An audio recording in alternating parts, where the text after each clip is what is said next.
Israel's airstrike in Qatar, how the Middle East conflict just escalated. On 9 September 2025, Israel carried out an airstrike in Doha, Qatar, targeting senior political figures of Hamas, the Palestinian Islamist movement.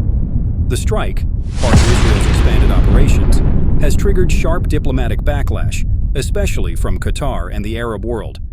Here's what we know, and how the region is responding. What happened?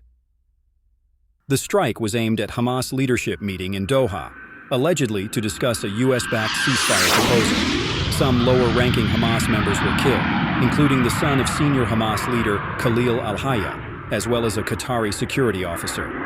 However, Hamas claims its top leadership survived. Israel says it targeted key Hamas figures, including al-Hayya, for their roles in operations against Israel. Qatar condemned the strike as a violation of its sovereignty and international law. Why it matters.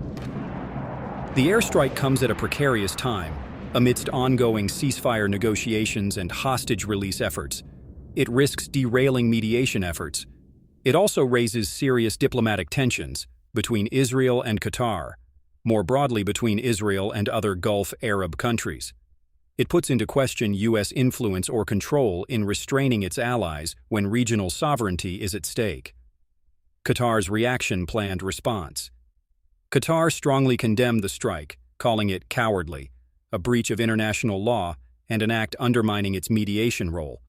The Qatari Prime Minister called it state terror and said it destroys any hope for resolving hostage issues.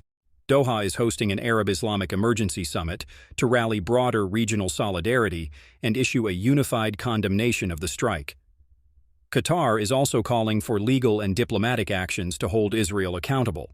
Though Qatar has not yet given up on mediation, the trust and credibility of these efforts are now under strain.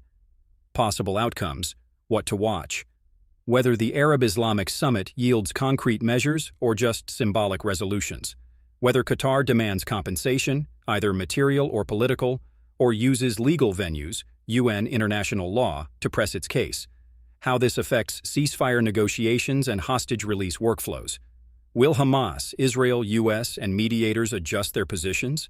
The risk of escalation. Israel may threaten further operations if its demands, e.g., expel Hamas leaders or prosecute them, aren't met. Qatar could respond with diplomatic pressure, possibly scaling down its cooperation or mediation. Conclusion. This strike in Doha isn't just another episode in the Israel-Hamas war. It marks a turning point in how regional states view their sovereignty, mediation roles, and security guarantees. What Qatar decides next could reshape alliances across the Middle East. Script draft. 2. Opinion Boss Analysis Piece. Headline: Doha under fire. What Israel's strike on Hamas means for Qatar's mediation role. Intro. Few thought that the war in Gaza might literally spill into Doha, but Israel's recent airstrike targeting Hamas political actors in Qatar has done just that. Alongside the immediately tragic human cost, the strike threatens one of the few roles Qatar has built international credibility on: caregiver mediator. Key arguments. 1. Sovereignty versus security.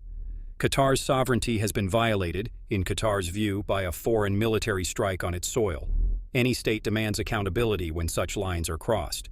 But Israel frames its intervention as a security necessity, targeting what it terms terrorist infrastructure.